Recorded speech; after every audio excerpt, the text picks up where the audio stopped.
Eh bien salut à tous et bienvenue sur Football Garden, c'est Bilal qui vous parle aujourd'hui et on se retrouve pour une toute nouvelle vidéo les amis. On parle débrief, Chelsea-Brentford de partout et malheureusement c'est ma deuxième tentative pour faire cette vidéo. En effet j'ai également tourné une vidéo hier soir pour faire le débrief et pour vous le sortir dans la foulée du match. Mais lorsque je suis arrivé sur mon logiciel de montage, j'ai eu la très belle surprise de voir que j'avais pas de voix. Voilà. Donc du coup aujourd'hui on se retrouve pour refaire le débrief forcément. Bon il sera peut-être moins long que celui d'hier parce que évidemment honnêtement là je suis à froid le lendemain et je me souviens plus très bien de tout le match et forcément ça va jouer. En tout cas les amis n'hésitez pas à vous abonner à la chaîne, à liker cette vidéo et à partager cette vidéo autour de vous. On approche des 5000 abonnés donc voilà, allez-y, appuyez sur l'abonnement, c'est gratuit et moi ça m'aide énormément. Et aussi également vous pouvez booster la vidéo sur téléphone et sur tablette, bref vous connaissez mais je le redis à chaque fois. Voilà, n'hésitez pas à booster la vidéo, vous avez jusqu'à 3 boosts par semaine, donc si vous voulez aider la chaîne à grandir, eh ben foncez et donnez-moi vos points. Du coup on rentre directement dans le vif du sujet avec les 2-11 et côté Brentford on avait une défense à 3 qui a été alignée par Keith Andrews, je crois que c'était du coup l'adjoint de Thomas Frank et ils ont du coup pas recruté de coach. Après que Thomas Frank soit parti, ils ont nommé l'adjoint comme coach. Donc ça c'est assez intéressant. Et honnêtement, sa compo est pas mauvaise. Une défense à 3 avec notamment Kayode, piston droit, dont j'ai parlé dans ma vidéo sur la prédiction de mon classement de première ligue. Donc n'hésitez pas à aller la voir, je vous la mets en fiche ou alors dans la description parce que c'est une vidéo qui malheureusement est passée sous les radars, elle n'a pas été mise en avant par YouTube. Donc voilà, n'hésitez pas à aller voir ma vidéo prédite première ligue, même si vous voulez voir où est placé Chelsea, etc. Donc voilà, allez-y, c'est encore une fois gratuit, vous pouvez y aller.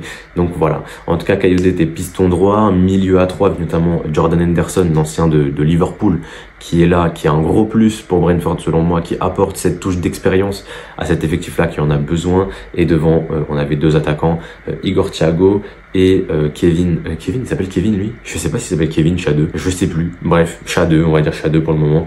En tout cas voilà, une compo assez classique avec Keller dans les buts, qui nous a pas mal dégoûté aujourd'hui, enfin hier. Côté Chelsea, Maresca qui fait tourner, honnêtement personnellement je trouve que c'était le bon choix de faire tourner ton effectif. T'es à 3 jours de jouer contre le Bayern Munich. Pour moi, c'est très important de faire tourner ton 11. Et donc du coup, on avait notamment Wesley Fofana latéral droit, Hato latéral gauche, à la place du coup de Cucurella et de James. Devant également, Pedro Neto était à droite, Gittens était à gauche, Joao Pedro était en pointe, forcément Liam Delap est blessé et Marc Guiu n'est pas sur la feuille de match. Et on avait Bonanote à la place de Cole Palmer qui n'avait pas encore les jambes pour jouer 90 minutes. Et honnêtement, j'ai été agréablement surpris par la prestation de Bonanote hier soir. Vraiment pas mal. J'ai beaucoup aimé. En tout cas, voilà. Et sur le banc, on a retrouvé notamment du Cole Palmer, du Tyrick George, du Achimpong, André Santos, James, Gusto et Cucurella avec Jorgensen évidemment. Et dans les buts, j'en ai pas parlé. Robert Sanchez évidemment était là et Robert Sanchez a fait son match honnêtement. On passe au stats rapidement les amis avec un Chelsea qui avait le ballon dans les pieds, 66-34 en termes de possession, mais pourtant en termes de XG, c'est Brentford qui est devant malgré moins de tirs cadrés. En même temps, on va pas se mentir, mais le but de Carvalho à la fin, honnêtement, je pense que c'est 0,70 XG lui tout seul parce qu'il est devant le but littéralement. Mais voilà, un match globalement dominé par les Blues, notamment en deuxième mi-temps, qui est vraiment, je trouve, très maîtrisé pour le coup. Voilà, on a vraiment monté de 2 ou 3 crans sur la deuxième mi-temps, pendant que Brentford eux ont eu beaucoup de mal à ne serait-ce que sortir les ballons. Donc voilà, on a eu un Chelsea en deuxième mi-temps que j'ai trouvé très intéressant. En première, par contre, c'était vraiment catastrophique. Et Brentford qui ont joué avec leurs armes et qui ont réussi à s'imposer. Du coup, j'ai pas les images du match malheureusement, mais si moi je vais vous recontextualiser le but un petit peu. Henderson qui récupère un ballon du coup de Jensen qui intercepte le ballon de Chalobah et Henderson qui envoie un long ballon. On le connaît à l'expérience. Voilà, il a l'habitude de jouer ce genre de ballon là. Il envoie un long ballon sur Chat2 et là moi personnellement j'ai deux problèmes sur cette action et on va en parler très vite. Mais le premier c'est Ozil qui pour moi laisse trop Chat2 tirer. En fait, j'ai vu le débrief de David là juste avant de refaire ma vidéo et voilà, je suis pas trop d'accord avec lui dans le sens où lorsque du coup Tozin est du coup à l'arrêt comme ça et que Chat2 est devant lui et qu'il s'apprête à passer sur son pied droit, en fait tu dois forcément sortir sur son pied droit parce qu'en fait il est droitier, il est pas ambidextre, même s'il te crochette et que derrière il frappe pied gauche, Honnêtement, c'est beaucoup moins dangereux et Sanchez aurait pu la capter que si il envoie sa frappe pied droit, qui en plus de ça est déviée par Tosin. En fait, il sort trop tard. Il sort trop tard, Tosin, sur le joueur. Et pour moi, il doit vraiment aller à l'impact du joueur directement pour l'empêcher de frapper pied droit. Ouais. Au pire, c'est pas grave s'il se fait dribbler. Tu vois, il se fait dribbler, mais derrière, Shadow est sur son pied gauche. Si Shadow est sur son pied gauche, honnêtement, c'est pas scandaleux. Mais voilà, Tosin, bon, c'est pas le plus gros fautif sur l'action, mais pour moi, il devait sortir plus vite sur le pied droit de Shadow pour l'empêcher de frapper, pour l'empêcher de tirer sur son pied fort. Shadow, c'est pas Haaland, c'est pas R9. Le mec, s'il tire sur son mauvais pied, il va pas envoyer une lucarne. Et ensuite, l'autre fautif, évidemment, c'est Wesley Fofana. Wesley Fofana qui, pour moi, n'était pas bien placé sur le terrain. Forcément, tu le mets latéral droit. Pour moi, c'est honnêtement pas le bon deal à faire avec ce joueur-là. C'est un joueur qui déjà revient de blessure. Si tu le mets pas à son poste, honnêtement, ça va pas le faire. Ça va pas le faire. Surtout qu'il est continuellement très haut sur le terrain.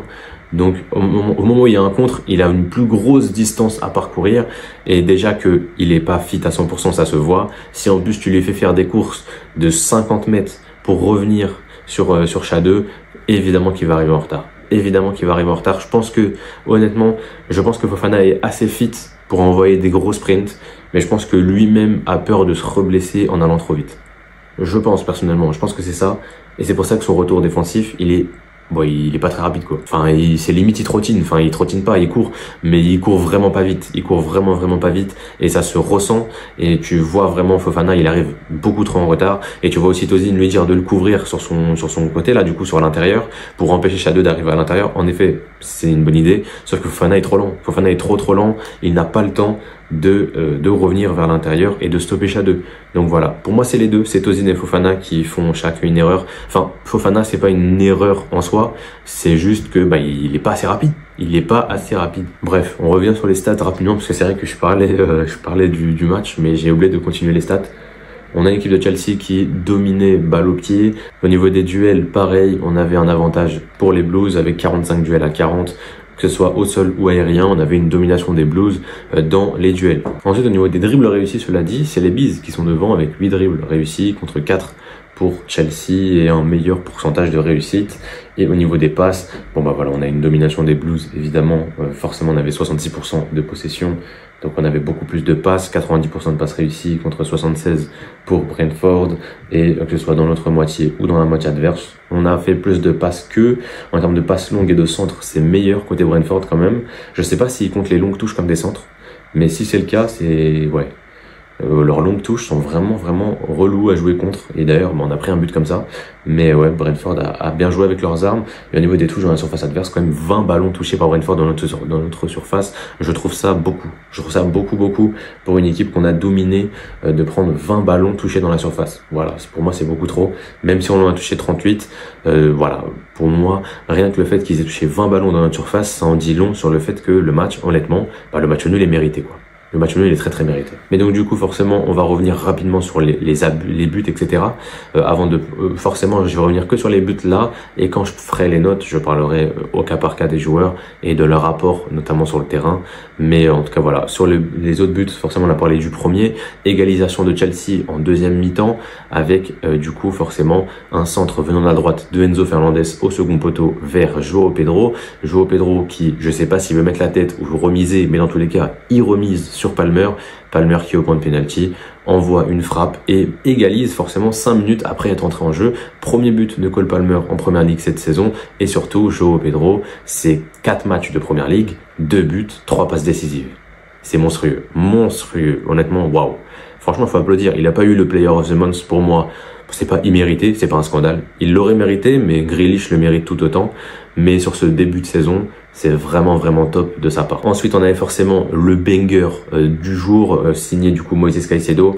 On a Alejandro Garnacho côté gauche qui fait un beau boulot, qui centre. Malheureusement, personne à la retombée, mais relance ratée de la part du défenseur de Brentford. Ça revient dans les pieds de Caicedo, qui fait les petits pas d'ajustement et qui derrière envoie un missile en pleine lucarne. Extraordinaire but de Moises Caicedo. Franchement, franchement j'applaudis, le but est magnifique. Il est magnifique le but de Caicedo, et c'est dommage parce que 5 minutes avant, t'as Cole Palmer qui bute sur Kelleher après une superbe action, et un Pedro Neto qui récupère un ballon très haut dans les pieds, je crois, de Pinnock. Derrière, il va donner le ballon à João Pedro qui laisse filer sur Cole Palmer qui a juste à ajuster. Malheureusement, il ajuste pas. Voilà, il ajuste pas, et juste il envoie un plat du pied, il se dit que ça va passer. Pour moi, il aurait dû mieux viser le poteau gauche pour peut-être potentiellement faire un poteau rentrant ou un truc comme ça. Mais dans tous les cas, voilà, cette action-là était vraiment magnifique, et Pedro Neto qui fait un match extraordinaire, et je reparlerai dans les notes, mais encore une fois, il est increvable ce mec. Et forcément, on a eu ce moment où on s'est fait peur. Voilà, Sanchez fait 2 arrêts d'affilée sur Shadeux et sur je sais plus qui, et derrière, on commence à un petit peu subir sur la fin de rencontre. On sait pas vraiment pourquoi. Et t'as cette longue touche venant de la gauche, et j'ai une image pour vous forcément, et on voit Reece James qui a 3 joueurs à gérer dans sa zone. Il y a 2 joueurs devant lui, et t'as le joueur dans son dos qui du coup est Fabio Carvalho qui va marquer. Et là encore, on peut critiquer Garnacho par rapport à son placement. Voilà, pour moi, il aurait dû mieux se placer. Il a laissé quelqu'un partir au marquage dans son dos sans vraiment faire attention. C'est une erreur de jeunesse, on va dire ça comme ça. C'est ses premières minutes. Je vais pas l'accabler, évidemment. Mais si on a un fautif sur l'action, c'est probablement Garnacho qui a laissé filer Carvalho dans son dos. En fait, s'il suit Carvalho, bah, c'est lui qui intercepte le ballon et c'est pas Carvalho. Donc voilà, c'est pour ça que c'est peut-être lui qu'il faut accabler.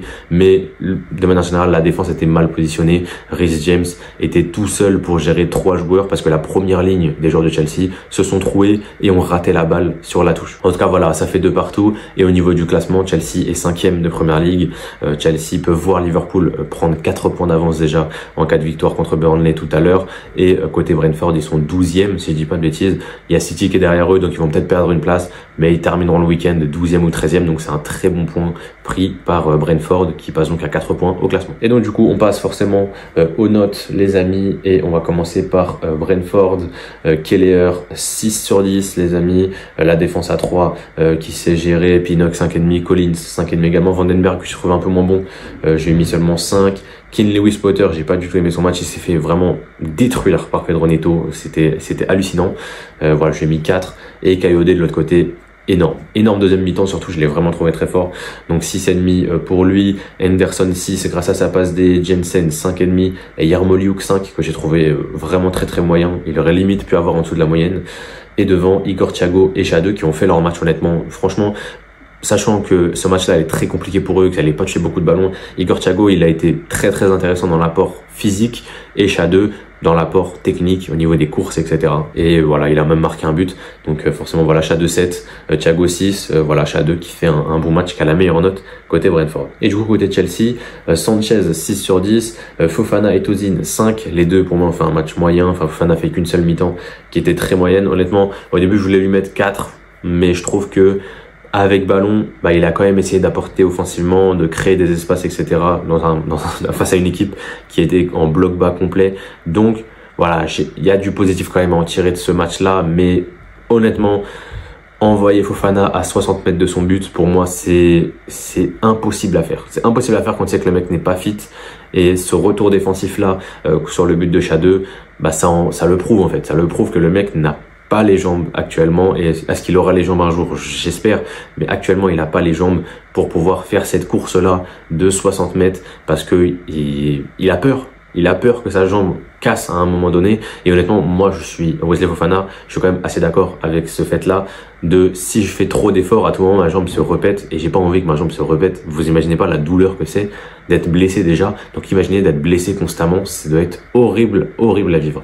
Donc voilà, c'est pour ça que moi, personnellement, j'en veux pas spécialement à Fofana dans le sens où c'est Maresca qui l'a positionné ici. C'est totalement la faute de Maresca de l'avoir positionné là.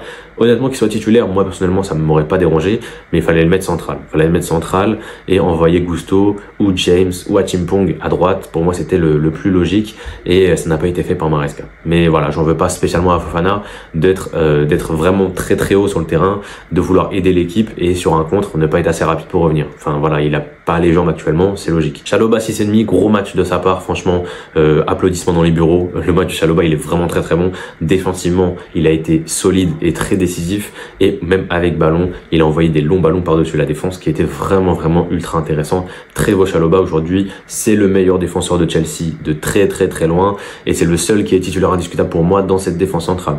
Pour moi, aujourd'hui, il fallait mettre Chalobah Fofana à la limite, mais Chalobah, il ne doit jamais bouger de ce 11. Il est trop fort. Il est trop fort. On passe ensuite à Joré Lato. On va faire un petit spécifique sur lui. Sa mi-temps, elle est ratée. Voilà, j'ai mis 4. Elle est ratée, sa mi-temps à Ato. Parce qu'en fait, il est perdu sur le terrain. Il est perdu sur le terrain. Il sait pas quoi faire. Et en fait, c'est là que tu te rends compte que Cucurella, déjà, c'est un des deux poumons de l'effectif. Pour moi, Caicedo, Cucurella, c'est les deux poumons, c'est les deux glues de ton effectif. C'est les deux joueurs qui permettent à ton système de fonctionner. Donc quand ils sont pas là, il faut que le joueur qui le remplace ou qui les remplace, il faut que ce joueur-là en question, il fasse le même rôle et qu'il joue le même rôle à la perfection, comme le joue Cucurella, comme le joue Caicedo. Et aujourd'hui, honnêtement, c'est impossible. C'est impossible de reproduire ce que Cucurella fait à Chelsea, parce que ce que Cucurella fait, personne dans le monde n'est capable de le faire. Personne dans le monde n'est capable de reproduire ce que fait Cucurella à Chelsea. Pour moi, c'est limite lui le joueur le plus important, même devant Caicedo. C'est lui le joueur le plus important de ton système, parce qu'en fait, il est partout à la fois. Il est devant, derrière, à gauche, à droite. C'est lui qui fait les appels dans le demi-espace, mais c'est lui aussi qui doit revenir défendre. Et aussi, des fois, il couvre, il prend la ligne, enfin, il mange la ligne pour créer de l'espace et trouver un milieu de terrain. Non, il est trop important. Il est trop important, Cucurella. Et Ato, malheureusement, il est très jeune. Voilà, il a que 19 ans et ça l'envoie un peu au casse-pipe. Ça l'envoie un peu au casse-pipe, parce que voilà, c'est le cadeau empoisonné de le mettre titulaire. C'est comme, voilà, c'est un autre exemple, mais c'est comme être coach de Manchester United et passer après Sir Alex. Tu vois, t'es content, mais c'est un cadeau empoisonné. Comme passer de coach du Real après le free pit de Zidane, tu vois. Ça, c'est des cadeaux empoisonnés qu'on fait à ces coachs-là. Et ben aujourd'hui, enfin hier soir, c'était pareil. Le cadeau qu'on a fait à Ato en le mettant titulaire, c'est un cadeau empoisonné parce qu'il devait refaire ce que Cucurella fait. Et ça, pour moi, c'est limite impossible à faire aujourd'hui, et encore moins quand tu es un très jeune joueur de 19 ans. Mais après, son match n'est pas foncièrement mauvais. Voilà, il est pas mauvais, c'est-à-dire qu'il a pas raté des choses. Enfin, s'il a raté un moment un contrôle et derrière il fait faute, il prend jaune. Mais hormis ce moment-là, t'as pas vraiment d'erreur technique de sa part. Juste, en fait, il est continuellement mal positionné parce qu'il connaît pas le poste, il sait pas vraiment où se positionner. Des fois, il était numéro 9, on sait pas trop pourquoi. Mais voilà, on a eu un Ato qui a eu du mal. Un Ato qui a eu du mal, mais c'est sa première et c'est pas très grave. C'est pas très grave, c'est encourageant pour la suite. Il va progresser petit à petit. On n'est pas Cucurella en un seul soir, on devient Cucurella en longtemps. Donc voilà. Le double pivot, c'est géré. Enzo 7, Caicedo 7,5. Enzo, honnêtement, j'applaudis son match également. Très gros match de sa part. J'avais une seule critique, moi, depuis le début de saison. C'était que oui, il était décisif. Il marquait, il faisait des passes décisives. Cela dit, je trouvais que dans le jeu, ce qu'il apportait, c'était vraiment faible. C'était vraiment faible. Aujourd'hui, c'était l'inverse. Il n'a pas apporté au niveau des buts et des passes décisives, mais sur le terrain, que ce soit offensivement ou défensivement, il a eu le coffre. Il a eu le coffre pour défendre, pour faire le pressing, pour attaquer également. Je l'ai trouvé très juste. Honnêtement, j'ai trouvé très juste. Et 7, c'est mérité pour lui. Caicedo qui marque, donc c'est pour ça qu'il a un petit peu plus que Enzo. Mais leurs deux matchs sont assez similaires. Franchement, j'ai bien apprécié le match du double pivot aujourd'hui, notamment en deuxième mi-temps, où ça a été ultra intéressant. Devant, Buonanotte 6 sur 10, ultra propre techniquement. Franchement, j'ai rien à dire sur lui. Sa première mi-temps, elle est pour moi réussie. Voilà, il y a ce moment où il est à l'entrée de surface et il a une occasion de frappe après une superbe construction à 4 ou 5 en une touche de balle. Il doit tirer, il préfère la donner à Enzo Fernandez qui derrière ne cadre pas, mais hormis ce moment-là, j'ai rien à redire de la première mi-temps de Buonanotte. Franchement, je m'attendais à rien de sa part et je suis agréablement surpris par sa qualité technique, par le fait qu'il n'ait perdu, je crois, aucun ballon de la première mi-temps.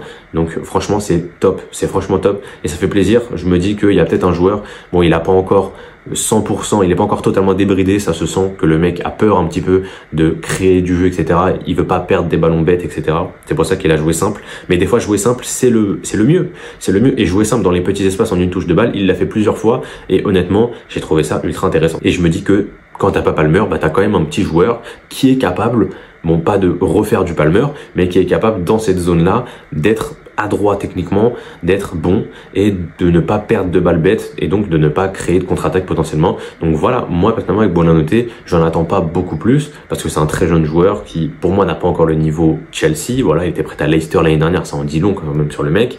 Mais s'il peut t'apporter sur des matchs où tu dois faire tourner, bah honnêtement, allons-y, parce que franchement c'était plutôt intéressant. Neto à droite, que j'ai trouvé ultra fort, voilà. Hein. Ici, il a trop la dalle, ce mec c'est monstrueux. Le nombre de pertes, de récupération qu'il a fait, de récupération haute, les courses dans le dos de la défense, il a couru tout le match. Et il est trop fort. Il y a un moment, il envoie un contrôle extérieur du pied pour mettre petit point à Pinnock. Et derrière Pinnock, qui revient très très bien et qui tacle. Mais l'enchaînement, en une touche de balle, le ballon il est encore dans les airs. Et au moment où il redescend, il touche le sol, il nous fait ce petit contrôle extérieur pour derrière éliminer Pinnock sur un petit pont. Et franchement derrière, s'il donne le ballon à Pedro en retrait, je pense qu'il y a une grosse occasion de but. Mais franchement, l'action était magnifique. Et du coup, la frappe de Palmer également, récupération haute de Neto, derrière qui trouve Pedro, João Pedro qui laisse filer le ballon à Palmer, et Palmer qui rate sa frappe malheureusement. Mais voilà, Neto, aujourd'hui, il a été monstrueux, 7 sur 10 pour lui, et João Pedro, pareil, dans le dézonage, techniquement, il a été très très à l'aise, et en plus de ça, il est pas sur décisif pour Palmer, sinon il avait 6,5, mais voilà, il a son petit 7, João Pedro.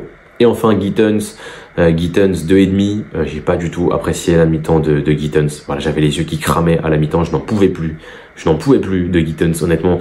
Les 55 minutes qu'il a joué, c'est 55 minutes catastrophiques dans son placement, catastrophique dans sa façon de jouer. En fait, ce mec-là, il a des espaces dans le dos, mais il veut le ballon dans les pieds. Je ne comprends pas. En fait, c'est un mec qui va vite. C'est un mec, sa qualité principale, c'est la vitesse. Et pourtant, malgré tout ça, malgré le fait que sa qualité principale ce soit la vitesse, et ben le mec reste statique, veut le ballon dans les pieds. Pourquoi faire? Pourquoi mon gars? Pourquoi? Prends la profondeur, prends. C'est ce qu'on lui demande de faire, c'est de prendre la profondeur. Il y a un moment où t'as une contre-attaque à jouer, Caicedo récupère le ballon, il monte avec la balle et Gittens reste planté comme un piqué. Il reste planté comme un piqué alors qu'il y a un espace de fou dans le dos du défenseur. Et que s'il prend la profondeur, Caicedo va lui mettre. Et si Caicedo rate, c'est de la faute de Caicedo, ce sera pas de la faute de Gittens d'avoir pris la profondeur parce que c'était le truc à faire. Et ça, il l'a fait plusieurs fois. Et il y a un moment, carrément, João Pedro, il l'a forcé à prendre la profondeur parce qu'il lui a envoyé un ballon dans la profondeur pendant que Gittens était statique, encore une fois, à l'arrêt. Et derrière, il a pas pu récupérer le ballon parce que forcément, il s'attendait pas à ce que le ballon aille dans la profondeur. C'est logique, en fait, il ne bouge pas. J'ai vraiment détesté le match de Gittens. Je lui ai mis 2,5 parce que je lui ai rajouté 0,5 parce que les 10 minutes en deuxième mi-temps étaient un poil mieux. Donc je lui ai rajouté 0,5, mais ça vole pas haut. Ça vole vraiment pas haut. Et le match de Gittens, honnêtement, il est catastrophique. Et l'entrée de Garnacho, franchement, elle était franchement mieux. Franchement, les 10 minutes qu'a fait Garnacho, c'était déjà mieux que les 55 minutes qu'a fait Gittens. Et même George à gauche, c'était bien meilleur aussi, parce qu'au moins, lui, il prenait la profondeur. Gittens n'a jamais pris la profondeur. Il l'a pris une fois en deuxième mi-temps. En première mi-temps, il a pris 0 fois la profondeur dans le match. C'est catastrophique. On va passer rapidement sur le banc. Cucurella, James 5, George 5,5 et Palmer 7,5 forcément, qui a changé le cours du match à lui tout seul. J'ai mis 2 couronnes forcément du coup. Caicedo et Palmer qui se partagent le man of the match pour cette J4, excusez-moi. En tout cas, voilà les amis, qui met la fin à ce débrief. N'hésitez pas à vous abonner encore une fois, à partager, à liker cette vidéo, à booster également si vous êtes sur téléphone ou sur tablette. On approche des 5000 abonnés, donc voilà, je compte sur vous pour vous abonner un maximum. On se retrouve normalement mardi soir pour un live Ligue des Champions. On a notamment un grand Marseille-Real Madrid. On a également Juventus-Dortmund notamment. Et je crois qu'en club anglais, il y a peut-être City qui joue, mais je suis pas sûr. Il joue peut-être mercredi. En tout cas, voilà. On se retrouvera mardi soir en live. Donc n'hésitez pas à venir me rejoindre et être nombreux. On fera également un live mercredi pour le match de Chelsea contre le Bayern. Et peut-être un débrief après si je finis le live vraiment au match pile. Donc on verra. Mais en tout cas, voilà. Moi, je vous laisse là-dessus. C'était Bilal de HF Football Garden. Portez-vous bien et la paix sur vous.